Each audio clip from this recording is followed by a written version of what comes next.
Students, welcome to our channel smile पाठशाला।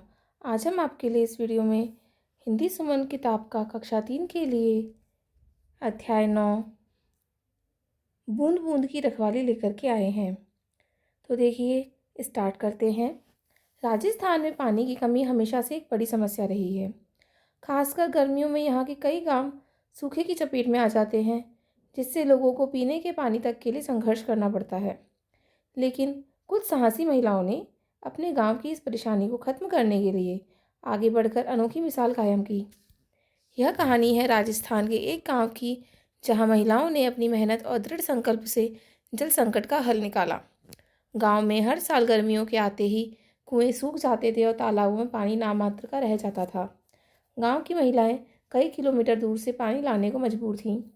सुबह होते ही वे अपने सर पर घड़े रखकर निकलती और कई घंटे तक चलने के बाद मुश्किल से कुछ बाल्टी पानी ला पाती। इस कठिनाई ने गांव की सुनीता देवी, गीता देवी और अन्य महिलाओं को सोचने पर मजबूर कर दिया कि क्या कोई ऐसा तरीका है जिससे वे अपने गांव में ही पानी का इंतजाम कर सकें। समाधान खोजने के लिए महिलाओं ने गांव के बुजुर्गों से बातचीत की और पुराने जल संरक्षण उपायों के बारे में जाना। उन्हें पता चला कि पहले के समय में गांवों में जोहड़ बनाए जाते थे, जो वर्षा के पानी को रोककर भूजल स्तर बढ़ाने में मदद करते थे। लेकिन समय के साथ उनकी देखभाल नहीं की गई और ये जोहड़ मिट्टी से भर गए थे। महिलाओं ने ठान लिया कि वे इन्हें फिर से जीवित करेंगी। उन्होंने गांव के पुरुषों से मदद मांगी, लेकिन शुरुआत में बहुत से लोगों ने इसे बेकार ही की मेहनत बताया। लेकिन जब महिलाओं ने खुद फावड़ा और तगारी उठाकर जोहड़ खोदना शुरू किया, तो धीरे धीरे गांव के बाकी लोग भी उनके साथ जुड़ने लगे। महिलाओं की यह मेहनत रंग लाई। जब पहली बार अच्छी बारिश हुई तो उनके बनाए जोहड़ों में पानी भर गया। धीरे धीरे गांव के कुएं भी फिर से जल से भरने लगे।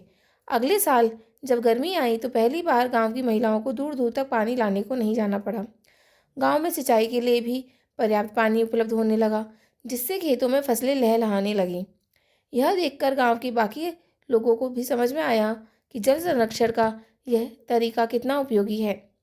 गांव की महिलाओं ने अपनी मेहनत और एकजुटता से यह साबित कर दिया कि अगर ठान लिया जाए तो किसी भी समस्या का समाधान किया जा सकता है।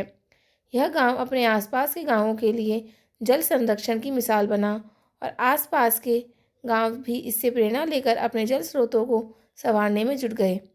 यह कहानी हमें सिखाती है कि पानी सिर्फ एक संसाधन नहीं बल्कि जीवन का आधार है। अगर हम इसे बचाने के लिए समय रहते कदम उठाएं तो भविष्य में जल संकट से बचा जा सकता है। राजस्थान की इन कर्मठ महिलाओं ने अपने हौसले और दृढ़ निश्चय से यह दिखाया कि जब संकल्प मजबूत हो तब किसी भी समस्या का समाधान असंभव नहीं होता। अब देखिए, अभ्यास कार्य देखते हैं। पहला प्रश्न है, क्या आपके गांव या शहर में पानी की कमी होती है? अगर हाँ, तो इसे दूर करने के लिए क्या उपाय किए जा सकते हैं? उत्तर है, यदि आपके गांव या शहर में पानी की कमी होती है तो इसे दूर करने के लिए निम्नलिखित उपाय किए जा सकते हैं। जल संरक्षण के लिए वर्षा जल संचयन, रेन वाटर हार्वेस्टिंग प्रणाली स्थापित करना, पानी की बर्बादी को रोकने के लिए जागरूकता अभियान चलाना, पुराने कुओं, तालाबों और जोहड़ों को पुनर्जीवित करना, घरों में पानी के मीटर लगाना ताकि लोग पानी का उपयोग सावधानी से करें।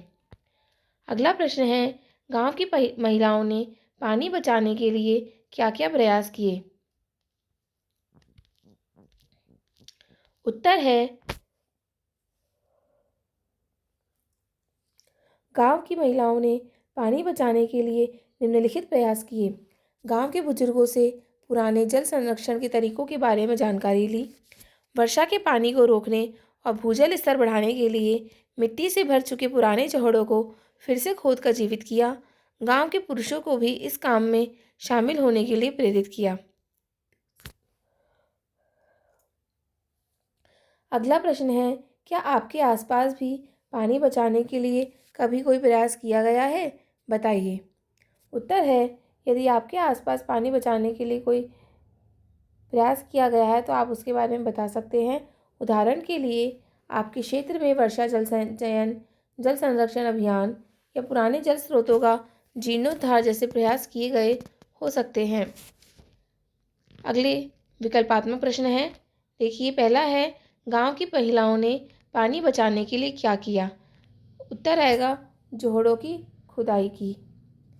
अगला है, गांव के पुरुषों ने शुरू में महिलाओं की पानी बचाने की पहल का समर्थन क्यों नहीं किया? क्योंकि वे इसे बेकार की मेहनत मानते थे। ठीक है, नेक्स्ट देखिए, मिलान करें। तो हमें मिलान करना है। जोहड़ वर्षा जल संचयन के लिए उपयोग होते हैं। गांव राजस्थान में स्थित है। सुनीता देवी पानी बचाने के लिए पहल की उन्होंने। सूखे का परिणाम गांव में पानी की समस्या। रिक्त स्थान की पूर्ति कीजिए। गांव की महिलाएं पानी के लिए कई किलोमीटर तक पैदल चल के जाती थीं। महिलाओं की यह मेहनत रंग लेकर आई। गांव की महिलाओं ने जोहड़ खोद कर जल संरक्षण किया। जब पहली बार अच्छी बारिश हुई तो जोहड़ों में पानी भर गया। नेक्स्ट देखिए, निम्नलिखित वाक्यों में क्या और कौन लगाकर प्रश्न बनाइए। महिलाएं दूर से पानी लाती थी, तो प्रश्न क्या बनेगा? महिलाएं दूर से क्या लाती थीं? विकास कबड्डी खेलता है, तो प्रश्न क्या बनेगा? कबड्डी कौन खेलता है? ठीक है, अगला देखिए, दिए गए शब्दों से वाक्य बनाओ। पानी से वाक्य बनाएंगे, हमें पानी बचाना चाहिए। गांव से वाक्य बनाएंगे, गांव में बहुत हरियाली है। मेहनत से वाक्य बनाएंगे, हमें मेहनत से पढ़ाई करनी चाहिए। सुबह हम वाक्य में बनाएंगे, मैं सुबह जल्दी उठता हूँ। अगला प्रश्न देखिए, नीचे दिए गए शब्दों को सही क्रम में जमा कर वाक्य बनाइए। मेहनत महिलाओं की लाई रंग, तो वाक्य क्या बनेगा? महिलाओं की मेहनत रंग लाई। अगला है, पहली जब बार हुई अच्छी बारिश, तो वाक्य बनेगा जब पहली बार अच्छी बारिश हुई। अगले रचनात्मक प्रश्न है, तो हमारा पहला प्रश्न है, अगर आपके गांव या शहर में जल की समस्या हो तो आप उसे हल करने के लिए क्या करेंगे? उत्तर है, जल की समस्या को हल करने के लिए हम वर्षा जल संचयन यानी कि रेन वाटर हार्वेस्टिंग जिसे हम कहते हैं को बढ़ावा देंगे। पानी के दुरुपयोग को कम करने के लिए जागरूकता अभियान चलाएंगे और पुराने जल स्रोतों जैसे कुओं और तालाबों को पुनर्जीवित करेंगे। इसके अलावा हम पानी के रिसाव को रोकने के लिए पाइपलाइनों की मदद करवाएंगे मरम्मत और पानी का सही उपयोग करने के लिए लोगों को शिक्षित करेंगे। अगला प्रश्न है, यदि आप सुनीता देवी की जगह होते तो पानी बचाने के लिए क्या करते? उत्तर है, यदि मैं सुनीता देवी की जगह होती तो मैं भी गांव की अन्य महिलाओं को संगठित करके पुराने जल स्रोतों जैसे जोहड़ों और तालाबों को फिर से खोदने और उनकी मरम्मत करने का प्रयास करती। मैं गांव के बुजुर्गों से पुराने तरीकों के बारे में जानकारी लेती और लोगों को पानी के महत्व के बारे में समझाती। मैं यह सुनिश्चित करती कि सभी लोग मिलकर इस काम में सहयोग करें ताकि जल संकट का स्थायी समाधान निकल सके। अगला प्रश्न है, अगर गांव के लोग पानी नहीं बचाते तो क्या होता? उत्तर है, अगर गांव के लोग पानी नहीं बचाते तो जल संकट और भी गंभीर हो जाता। कुएं और तालाब पूरी तरह से सूख जाते, जिससे लोगों को पीने के पानी के लिए बहुत दूर जाना पड़ता। खेतों में सिंचाई के लिए पानी नहीं मिलता, जिससे फसलें बर्बाद हो जाती और गांव में भूखमरी की स्थिति पैदा हो जाती। गांव का विकास रुक जाता और लोगों को मजबूरन गांव छोड़कर जाना पड़ता। अगला प्रश्न है, आपने अपने आसपास पानी को कहाँ कहाँ बेकार होते हुए देखा है? पानी बचाने के लिए क्या क्या करना चाहिए? आपस में बातचीत कीजिए।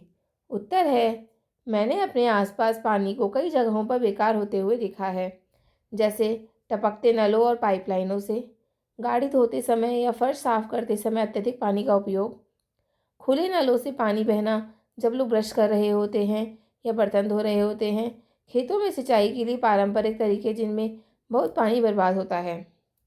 पानी बचाने के लिए हमें निम्नलिखित उपाय करने चाहिए। पानी के नलों और पाइपलाइनों में रिसाव को तुरंत ठीक करवाना, कम पानी का उपयोग करने वाले उपकरणों जैसे टॉयलेट और शावर का इस्तेमाल करना, बर्तन धोते या ब्रश करते समय नल बंद रखना, पौधों को सुबह या शाम को पानी देना ताकि वाष्पीकरण कम हो, वर्षा जल संचयन को अपनाना। अगला प्रश्न देखिए, पानी बचाओ जीवन बचाओ इस विषय पर अपने दोस्तों के साथ मिलकर चित्र बनाइए और कक्षा में इसके बारे में चर्चा कीजिए।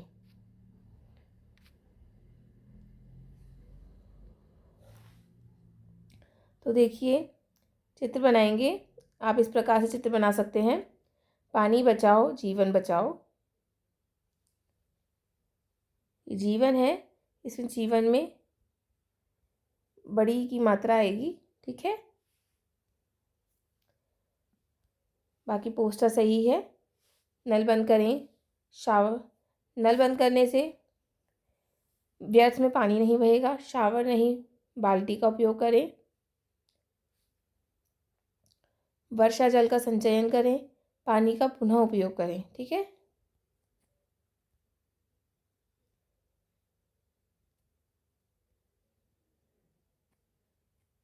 और चर्चा के लिए विचार। पानी का महत्व, इसके मुख्य बिंदु हैं। पृथ्वी पर जीवन का आधार, कृषि और उद्योगों के लिए आवश्यक मानव शरीर का एक बड़ा हिस्सा पानी ही है। पानी बचाने के तरीके। नल बंद करें जब उपयोग में ना हो। शावर की बजाय बाल्टी का उपयोग करें। वर्षा जल संचयन करें। बागवानी में उपयोग की गए पानी का पुनः उपयोग करें। पानी की कमी के परिणाम। सूखा पड़ना, फसलें बर्बाद होना, पीने के पानी की कमी, बीमारियों का बढ़ना। हमारा संकल्प, हमें पानी को बर्बाद नहीं करना चाहिए और दूसरों को भी पानी बचाने के लिए प्रेरित करना चाहिए। पढ़ने के लिए। पानी है अनमोल रे बंधु, पानी है अनमोल रे। जल बिन जीवन नहीं रहेगा, भूखा प्यासा जीव मरेगा। अपनी आंखें खोल रे बंधु, पानी है अनमोल रे। तो देखिए हमारा ये अध्याय समाप्त होता है। आशा है कि आपको ये वीडियो पसंद आया होगा। आगे के चैप्टर्स के लिए हमारे चैनल से जुड़े रहिए। हमारे चैनल को लाइक कीजिए, शेयर कीजिए, सब्सक्राइब कीजिए। धन्यवाद।